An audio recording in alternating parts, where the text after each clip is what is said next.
bejana itu dibentuk sakit adanya. Tetapi Tuhan, itulah yang Engkau kehendaki supaya kami indah di mata-Mu. Paksakan setiap daging kami Tuhan, mampukan kami untuk mengikuti-Mu Tuhan, mengikuti teladan-Mu seperti yang Engkau mau. Pakai setiap kami Tuhan untuk hidup sebagai alat-Mu. Inilah kami Tuhan, kami bawa hati kami bawa seluruh kehidupan kami hanya kepada-Mu. Karena satu hal yang kami tahu, ketika kami semakin menggenggam erat apa yang ada dalam dunia ini, semakin sulit untuk kami melepaskan Tuhan. Tapi ketika kami belajar, kami merelakan, kami belajar melepaskan, sungguh kami menyadari semua yang ada hanya bersifat sementara. Tetapi biar kami belajar mencari perkara yang di atas, sebagaimana Engkau ada Tuhan, maka itu ada kekekalan bagi setiap kami. Tolong kami Tuhan, bukakan mata rohani kami. Bukan berbicara waktu berapa lama kami mengenal Engkau, kami datang ke gereja, tapi seberapa kami mengenal hati-Mu Tuhan, seberapa kami mengenal Engkau secara pribadi. Itulah yang Engkau mau Tuhan, supaya iman kami boleh semakin bertumbuh.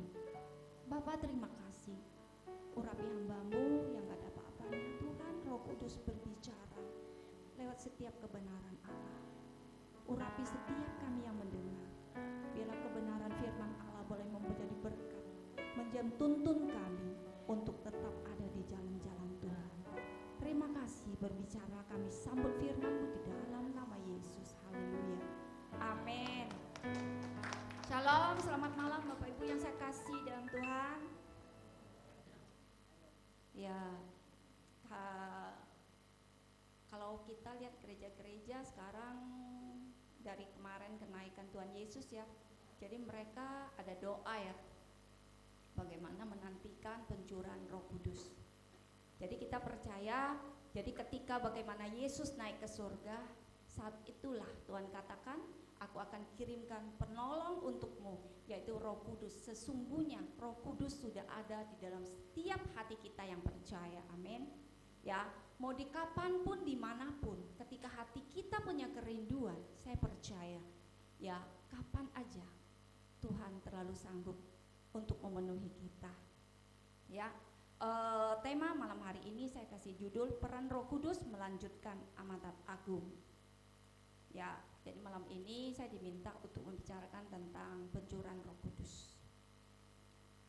Bapak Ibu yang saya kasih dalam Tuhan, dalam Alkitab itu ada 5 nubuatan tentang Yesus. Yang pertama apa? Adik-adik tahu? Nubuatan tentang Yesus. Halo?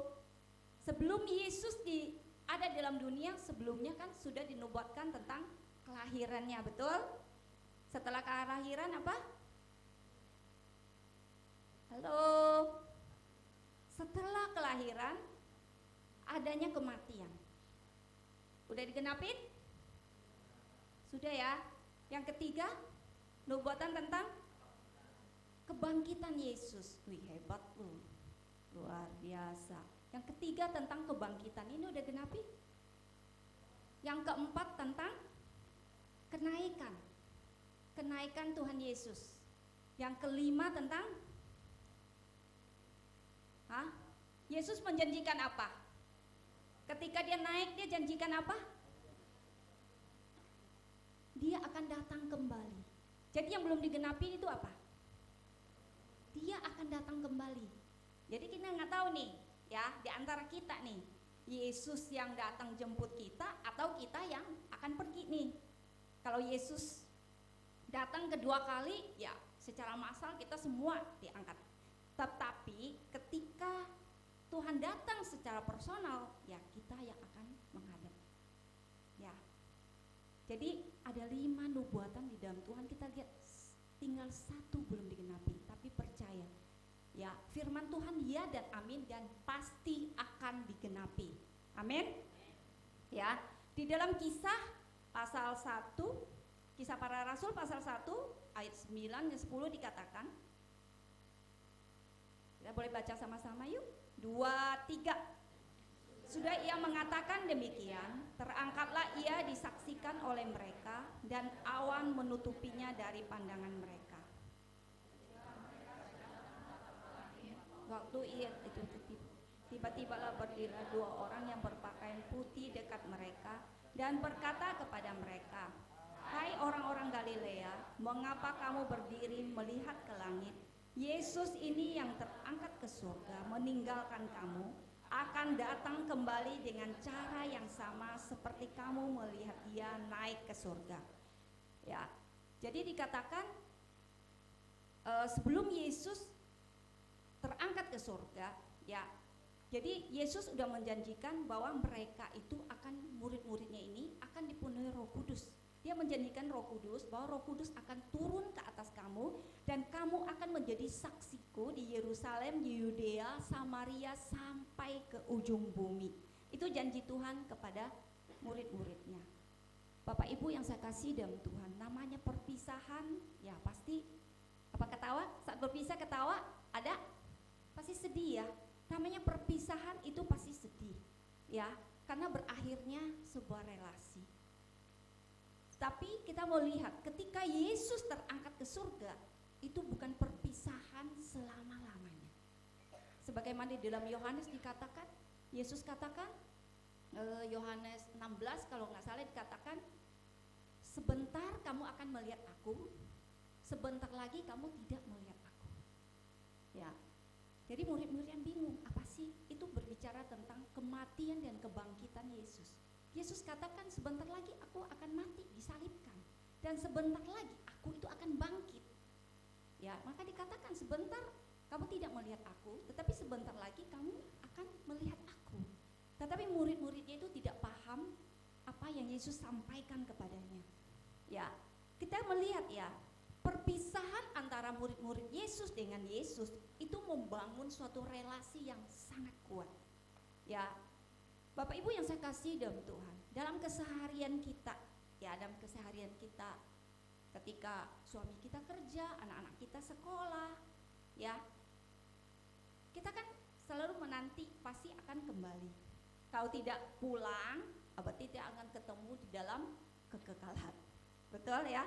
Tapi biasanya, ya, jadi kita itu setiap saat bisa aja akan mengalami kehilangan. Ini nggak bisa dibendung dengan apapun, mau siapapun kita. Setiap saat bisa aja.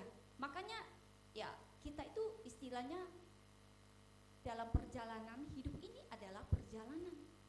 Rumah kita bukan di sini, ya. Jadi jangan sampai dalam segala hal kita itu pegang erat-erat. Jadi apa yang kita pegang semakin erat itu akan membuat kita semakin sulit untuk melepaskan. Ya. Jadi kita mau lihat tadi malam saya melayat ya.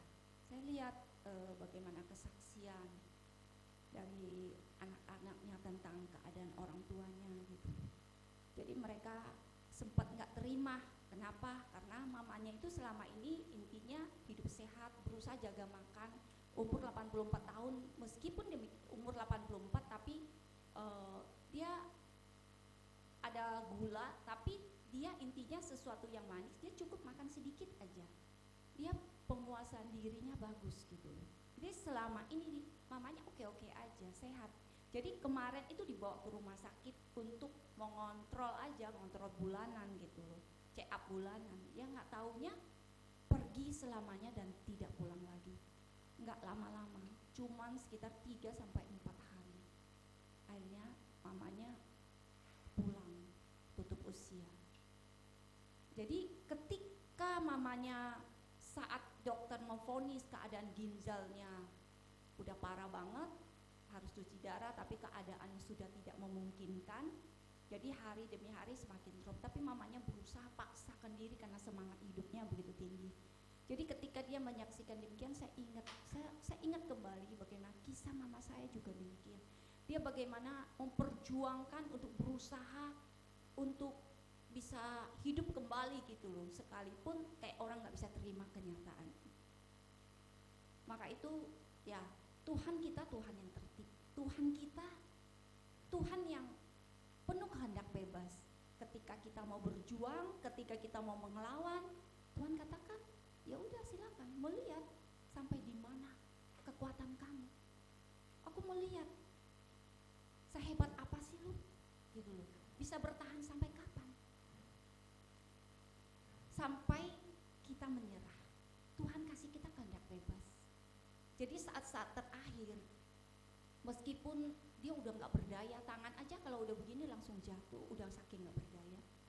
Tetapi saat itu tiba-tiba dia bisa bangkit, matanya kebuka penuh senyuman dan tangannya kebuka begini. Jadi anak-anaknya imanin yang mana Tuhan datang menjemput. Jadi dia penuh, dia saat itu udah benar-benar pasrah, benar pasrah. Jadi Tuhan datang menjemput. Tuhan nggak datang menjemput paksa, meskipun waktunya sudah tiba, visanya udah habis, Tuhan mau bawa pulang, tapi dia paksakan diri mau berusaha. Tetapi Tuhan kasih kehendak bebas. Jadi semakin kita memaksa, kita itu semakin menderita. Jadi bagaimana anaknya melihat penderitaan, aduh merasa nggak sanggup gitu loh. Kok bisa sampai separah ini? Jadi kayak dalam mimpi gitu. Tapi itulah kenyataan hidup. Ya, itulah kenyataan hidup. Jadi Bapak Ibu yang saya kasih dengan Tuhan, dalam kemarin juga ada teman komsel saudaranya ya, bagaimana juga ada salah satu juga dulu sempat saya bawa dia sekolah minggu di Kalimantan ya. Jadi keluarga ini sempat ikut saya sekolah minggu. Jadi ketika dia dapat suami yang belum dalam Tuhan, tinggalin anak 4. Jadi sekarang suaminya dalam usia 40-an tahun sedikit meninggal tanpa ada penyebab, tiba-tiba aja tutup usia. Itulah hidup. Ya, kita nggak tahu dalam hidup ini. Tetapi firman Tuhan katakan setiap kita harus berjaga-jaga. Setiap kita. Jadi kenaikan Tuhan Yesus ke surga itu saya kasih perumpamaan seperti ini. Ya, ketika jadi kan dikatakan, kenapa kamu masih berdiri memandang ke atas? Tuhan Yesus yang kamu lihat naik ke surga itu akan datang kembali. Dikatakan dia akan datang kembali. Ya. Jadi intinya pesan ini untuk saya dan Bapak Ibu. Ketika kita menanti Tuhan datang kembali, kita harusnya ngapain? Apakah kita harus pangku tangan? Saya kasih ilustrasi seperti ini. Ketika suami kita pagi hari berangkat kerja, ya, kita sebagai istri, mungkin ibu rumah tangga, karena mau menunggu suami kita malam hari pulang, terus kita maunya ngapain? Jadi berdiri aja di pintu, lihat jam, lihat pintu, tungguin aja sampai malam hari. Ada nggak ibu-ibu yang begitu? Ada nggak istri-istri yang begitu? Berarti agak masalah. Kalau istri yang begitu berarti agak masalah. Nggak usah ngapa-ngapain. Pokoknya begitu suaminya berangkat, ya udah dia duduk aja menunggu. Kalau nonton TV banyak. Ketika suaminya berangkat, ya udah dia sinetron, ya film serian Korea. Sampai suami pulang pun nggak tahu masak. Banyak yang begitu. Tetapi ketika dia nggak mau ngapa-ngapain, cuma menunggu, hanya menunggu suami pulang, nggak mau ngapa-ngapain, nah itu bermasalah. Begitu juga kita. Dia katakan Tuhan Yesus akan datang kembali. Dia datang kembali, terus tugas kita itu apa? Ketika dia pulang ke surga, tugasnya udah selesai. Sekarang kita yang dipercayakan tugas kita untuk melakukan amanat agung ini. Jadi kalau kita nggak mau ngapa-ngapain, seumpama ya ibu rumah tangga tadi, hanya tahu berdiri, lihat pintu, lihat jam, nungguin suami pulang, nggak mau ngapa-ngapain. Jadi waktu pagi hari suaminya berangkat dia pakai daster, sampai suaminya pulang pun pakai daster, berdiri nungguin. Nah, apakah kita demikian? Saya percaya Tuhan tidak mau. Ya, setiap kita yang diselamatkan, Tuhan tidak mau anak-anaknya yang sedemikian. Tetapi lebih daripada itu, Tuhan mau kita itu melakukan apa yang yang dia perintahkan kepada saya dan Bapak Ibu.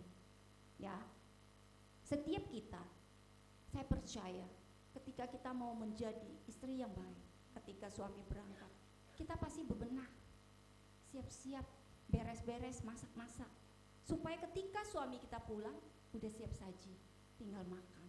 Begitu juga kita harus mempersiapkan kehidupan kita, kerohanian kita. Ketika Tuhan datang memanggil kita, kita keadaan siap. Kita nggak tahu Tuhan kapan akan datang. Jangan merasa, oh aku masih muda kok. Jangan merasa kita masih muda. Waktu ini nggak ada yang tahu. Satu langkah ke depan pun kita nggak ada yang tahu. Nggak perlu disombongkan dalam hidup ini. Ya. Jadi kita mau lihat Yesus janjikan apa sih ketika dia naik ke surga? Yang pertama dia janjikan di dalam Yohanes 14 ayat 1 dan 3, dia katakan Yesus menjanjikan, yaitu dia menyediakan tempat tinggal. Ya. Janganlah gelisah hatimu, percayalah kepada Allah, percayalah juga kepadaku. Di rumah Bapakku banyak tempat tinggal. Jika tidak demikian, tentu aku mengatakannya kepadamu. Sebab aku pergi ke situ untuk menyediakan tempat bagimu. Dan apabila aku telah pergi ke situ dan telah menyediakan tempat bagimu, aku akan datang kembali dan membawa kamu ke tempatku, supaya di tempat di mana aku berada, kamu pun berada. Amin. Yesus menjanjikan ya tempat untuk saya dan Bapak Ibu. Mungkin sekarang ini kita dalam keadaan ngontrak, mungkin kita masih ngekos. Percaya ya, ketika kita memprioritaskan Allah, mencari kerajaan Allah dan kebenarannya, saya percaya ya Tuhan pasti izinkan kita punya rumah. Kalaupun enggak, percayalah di surga Tuhan sudah sediakan rumah yang jauh lebih besar buat saya dan Bapak Ibu. Ya. Jadi kita melihat ya, Tuhan menjanjikan tempat. Dia membawa saya dan Bapak Ibu dimanapun dia ada. Dia akan membawa kita ke sana. Enggak ada yang perlu ditakutkan. Suatu kebahagiaan ya. Bagaimana tadi malam cicinya itu dibilang, aduh selama ini aku kalau lihat orang ingat meninggal itu kayaknya takut katanya. Tapi ketika dia menyaksikan bagaimana mamanya ya dijemput pulang, di situ dia melihat membuat dia mengubah cara pandangnya tentang kematian. Ternyata indah. Jadi bukan sesuatu yang menakutkan. Kita lihat ya, maka orang-orang yang meninggal dalam Tuhan itu ya penuh sukacita gitu. Meskipun secara manusia perpisahan itu membuat kita ada kesedihan, tetapi itu akan membuat kita itu suatu sukacita karena kita tahu kemana tempat kita ada. Tetapi kita mau lihat ya, yang kedua yaitu Yesus menjanjikan penghibur, yaitu Roh Kudus. Murid-murid Yesus ini ya ketika Yesus bangkit, jadi yang dia harapkan itu Yesus itu secara fisik. Dia maunya Yesus itu secara fisik. Dia maunya Tuhan selalu ada bersamanya, karena dia mau Tuhan itu untuk memulihkan bangsa Israel menjadi raja bangsa Israel. Tetapi yang Tuhan jauh lebih daripada itu, untuk kekekalan. Ya, tapi kita harus sadari, kehadiran Tuhan secara fisik itu sangat terbatas. Karena Yesus kalau secara fisik dia ada di sini, dia nggak bisa ada di industri. Sekalipun mungkin dia bisa pindah dalam keadaan waktu yang sangat cepat, tetapi itu sangat terbatas. Yang Allah mau adalah bagaimana dia mau hidup di dalam saya dan Bapak Ibu. Maka yang kedua dia menjanjikan penghibur, yaitu Roh Kudus. Ya, di dalam Kisah pasal 1 ayat 8 dikatakan, tetapi kamu akan menerima kuasa, yaitu Roh Kudus turun ke atas kamu, dan kamu akan menjadi saksiku di Yerusalem, di seluruh Yudea, Samaria, sampai ke ujung bumi. Ya, jadi dikatakan lebih berguna kalau aku pergi, aku pulang kepada Bapa di surga. Kenapa? Karena ketika aku pulang, penghibur itu akan datang. Penghibur akan datang memenuhi setiap hati kamu. Masalahnya, kita mau nggak dipimpin oleh Roh Kudus ini? Ya, dia menuntun kita. Tugasnya Roh Kudus itu menghibur kita, menguatkan kita, mengingatkan kita. Dia akan menolong kita. Tapi masalahnya, kita izinkan nggak dia untuk mengendalikan hidup kita? Ya, saya percaya setiap kita diberi kuasa. Maka itu setiap kita itu diutus untuk pergi. Kita itu diutus. Jadi makanya jangan hanya memandang ke langit, kerjakan, istilahnya, kerjakan. Kita ini utusan, Bapak Ibu. Saya dan Bapak Ibu ini orang utusan, orang yang dipercaya Tuhan. Ya, dalam untuk melayani. Jadi menjadi partnernya Allah. Amin. Setiap kita Tuhan menaruh talenta dalam kehidupan kita. Kita mau sebagai pembicara, mau sebagai WL, mau sebagai singer, mendoa syafaat yang tidak kelihatan di belakang layar. Nilai kita itu sama di hadapan Tuhan. Tuhan tidak pernah membeda-bedakan. Oh, tidak merasa dia cuma usher, dia cuma singer. Jadi beda, tidak. Berkat yang sama, nilai yang sama bagi saya dan Bapak Ibu. Yang Tuhan mau adalah bagaimana hati kita mau dipakai. Kerelaan hati kita untuk Tuhan pakai, itu yang Tuhan mau. Tuhan melihat setiap hati kita kok. Tuhan melihat motivasi kita di dalam melayani Dia. Tuhan paling tahu. Mungkin kita bisa ya bersembunyi, mungkin kita bisa ya di depan pemimpin dengan siapapun, mungkin kita bisa dengan cara kita. Tetapi sesungguhnya Tuhan itu melihat hati. Tuhan paling tahu setiap hati kita. Ya, Bapak Ibu siap untuk diutus? Adik-adik siap diutus? Siap diutus, lemes banget. Siap diutus? Amin ya. Bapak Ibu siap untuk diutus? Ya, jadi kita diutus di mana nih?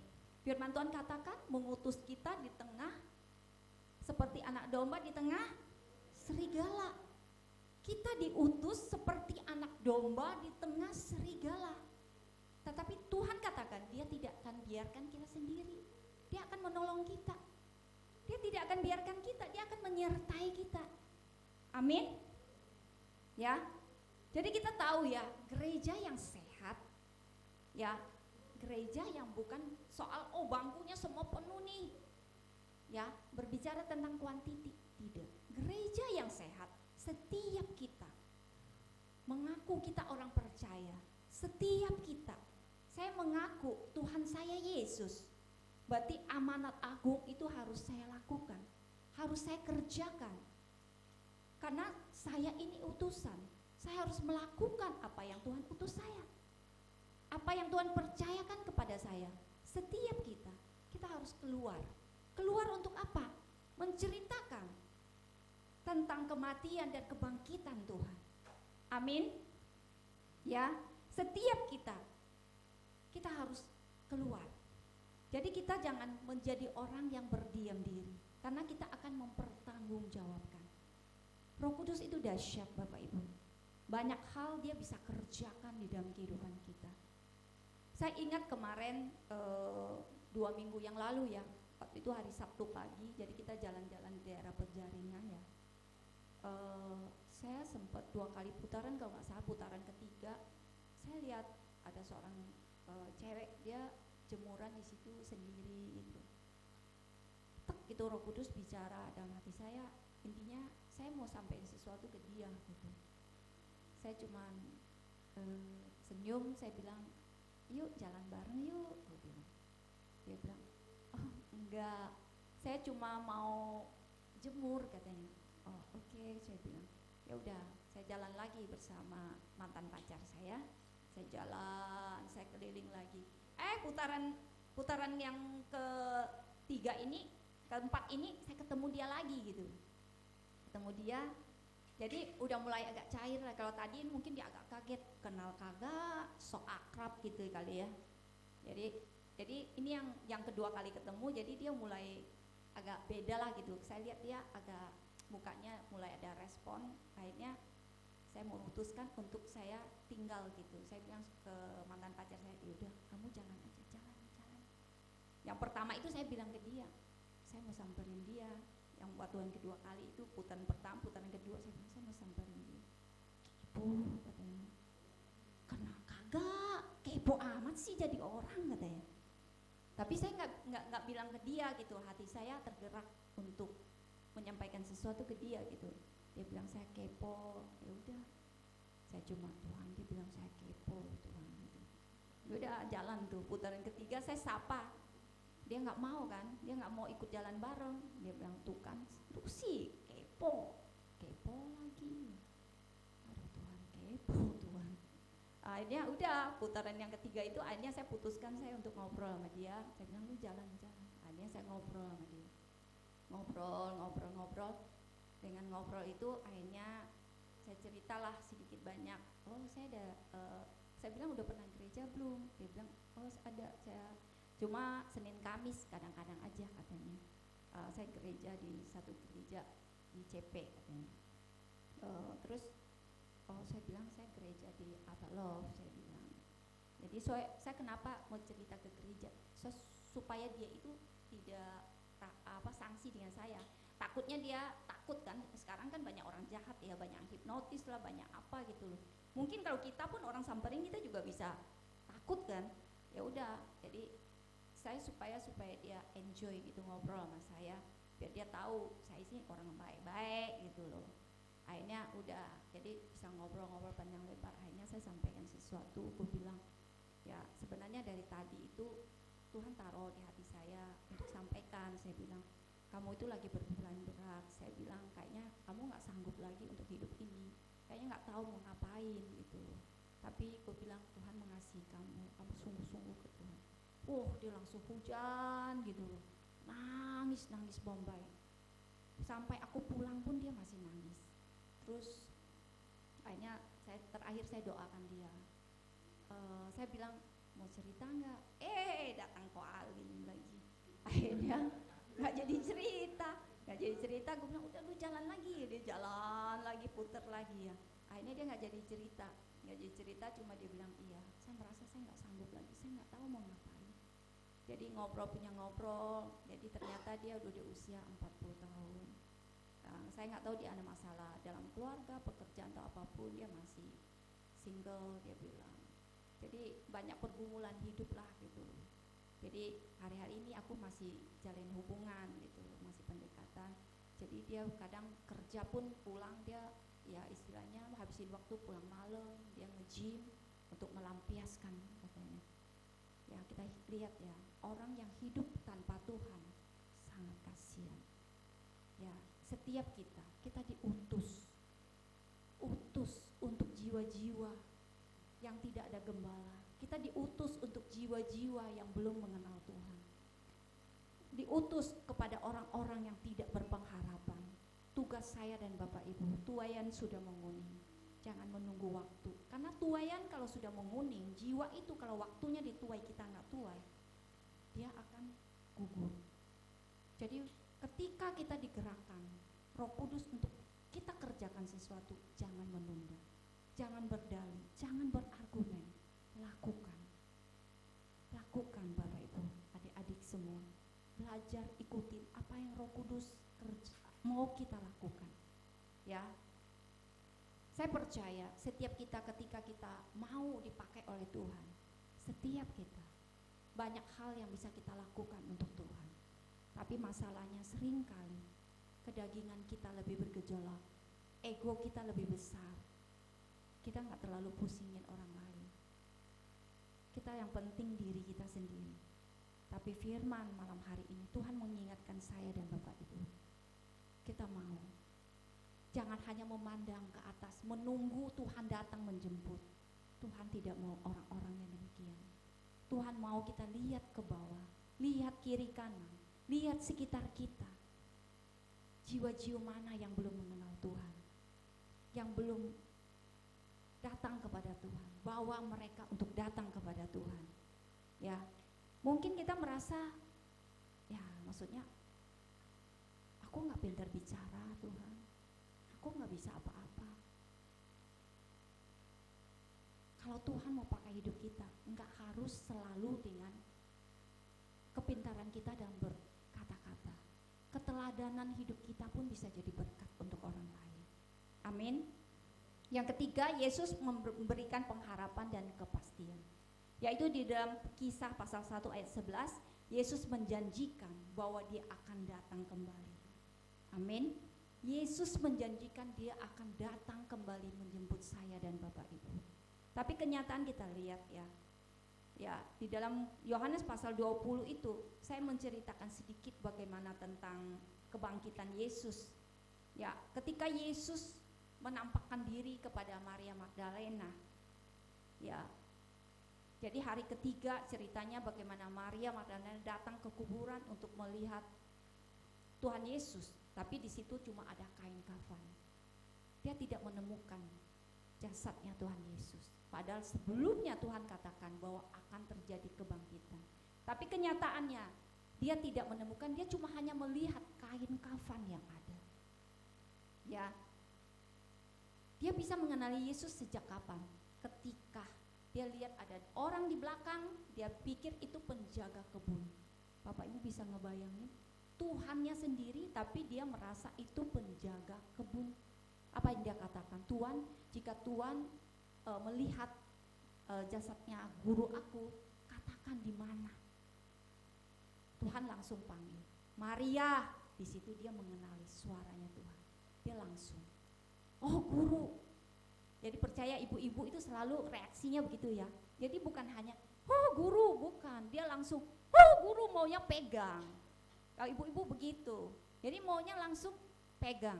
Tapi Tuhan, apa Tuhan katakan kepadanya? Jangan memegang aku. Jangan memegang aku. Pergi, kabarkan berita ini kepada saudara-saudaraku. Saudara itu siapa? Murid-muridnya. Tuhan mau ini ceritakan kepada murid-murid, padahal sebelumnya Yesus itu sudah menceritakan sebelum kejadian ini, cuma mereka tidak menangkap. Tapi ketika Maria Magdalena menceritakan kepada murid-muridnya, apakah murid-muridnya percaya? Mereka tidak percaya. Mereka tidak percaya. Singkat cerita bagaimana malam harinya Yesus datang kepada mereka dalam satu rumah, mereka mengunci rumah karena dalam keadaan ketakutan. Di situ bagaimana Yesus datang kepada mereka. Yesus kasih lihat bagaimana tangannya berlubang paku, lumbungnya yang ditusuk, dia kasih lihat. Di situ katakan, Shalom, damai sejahtera bagi kamu. Sebagaimana Bapa mengutus aku mengutus kamu. Di situ bagaimana Tuhan katakan, dipenuhilah mereka dengan Roh Kudus, penuhlah kau dengan Roh Kudus. Di situ mereka dipenuhi oleh kuasa Roh Kudus. Kita lihat dahsyatnya kuasa Roh Kudus. Ketika kuasa Roh Kudus penuhi mereka, firman Tuhan katakan, bagaimana sekali Petrus berkhotbah, 3.000 jiwa bertobat. Bagaimana dahsyatnya kuasa Allah. Apakah Petrus orang yang hebat? Enggak. Setiap kita yang penting punya hati mau dipakai oleh Tuhan. Jadi jangan merasa saya nggak pintar bicara, saya nggak punya kemampuan. Bapak Ibu yang saya kasih dalam Tuhan, Tuhan itu paling tahu loh, atur orang untuk ketemu kita. Kalau kita nggak terlalu pintar, Tuhan akan ketemukan kita dengan orang yang nggak terlalu pintar. Tuhan tahu batas kemampuan kita kok. Jadi Tuhan nggak mungkin mempermalukan kita. Orang kita membawa nama Tuhan, masa Tuhan mempermalukan namanya sendiri? Nggak mungkin. Roh Kudus itu akan memberikan kita hikmat. Dia akan memampukan setiap kita. Dia akan mempertemukan kita dengan orang yang pas dengan kita. Setiap kita, jangan merasa ketidakberdayaan kita, latar belakang kita. Kita semua adalah orang-orang pilihan. Sadari identitas kita. Kita ini anak Allah. Identitas kita, bagaimana kita ini utusan Allah. Tuhan tidak sembarang utus orang. Tuhan tidak sembarang memilih orang. Kalau saya dan Bapak Ibu itu dipilih oleh Tuhan, itu suatu anugerah. Jangan berdalih. Amin. Ya. Mau? Bapak Ibu, adik-adik mau dipakai oleh Tuhan? Mau ya? Jadi kita mau lihat ya, Tuhan itu terlalu sanggup untuk kerjakan dalam kehidupan kita.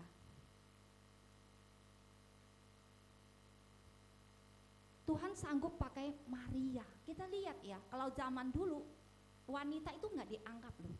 Tetapi Tuhan mau pakai Maria ini untuk menyampaikan utusan Tuhan. Ya, Tuhan mau pakai dia untuk menyampaikan utusan Tuhan. Jadi saya dan Bapak Ibu untuk memberitakan kematian dan kebangkitan Yesus kepada orang lain. Sekalipun ya orang dunia menganggap salib itu sebagai suatu kebodohan, menganggap sebagai suatu sandungan. Tetapi saya mau katakan, ya di tengah-tengah tantangan kita harus berani untuk pergi, untuk keluar memberitakan Injil. Jangan khawatir Bapak Ibu, Allah terlalu sanggup memampukan saya dan Bapak Ibu. Ya. Jadi kita mau lihat, sebelum Yesus naik ke surga, dia mengajari kita, menghubungkan kita yang tak terpisahkan, yaitu rohnya sendiri tinggal di dalam hati kita. Dia yang sudah memberikan janji, dia akan pegang janjinya. Dia menyediakan tempat tinggal untuk saya dan Bapak Ibu. Dia menjadikan penghibur untuk saya dan Bapak Ibu. Dia memberikan kita kuasa, dia memberikan kita pengharapan dan kepastian. Dia akan memimpin kita terus kepada seluruh kebenaran Allah. Bahkan akan memberikan kita tugas yang mulia, membawa kematian, kebangkitan kepada semua orang. Ya, malam hari ini kebenaran firman Tuhan akan menantang setiap kita. Kita punya kerelaan hati enggak untuk dipakai Tuhan? Kita mau enggak, benar-benar tulus enggak untuk Tuhan pakai? Ini aku Tuhan, pakailah seluruh kehidupanku. Selagi masih ada waktu, selagi masih aku kuat, selagi masih ada kesempatan. Ya, biarlah firman malam hari ini boleh memberikan kita kekuatan, membuat kita berani untuk bertindak, melangkah. Udah waktunya kita harus melangkah. Jangan kita dalam zona nyaman terus. Kita tundukkan kepala berdoa. Bapa, terima kasih buat firman-Mu malam hari ini. Hamba-Mu sudah berhenti Tuhan, tetapi Roh Kudus akan kerjakan di dalam setiap hati kami. Tolong kami ya Tuhan, ketika kami tidak punya pengharapan, ketika kami merasa tidak berdaya, ketika kami merasa tidak mampu Tuhan, tapi aku percaya Tuhan akan bangkitkan setiap kami. Api Roh Kudus akan mencurahkan kepada setiap kami. Kami ada gairah untuk kami diutus. Kami mau keluar memberitakan kebenaran Allah, memberitakan kematian dan kebangkitan Allah kepada banyak orang. Pakai setiap kami Tuhan. Ini kami Tuhan. Tolong kami Tuhan. Taruh hati kami di dalam, taruh hati-Mu di dalam hati kami, sehingga setiap kami memiliki hati-Mu.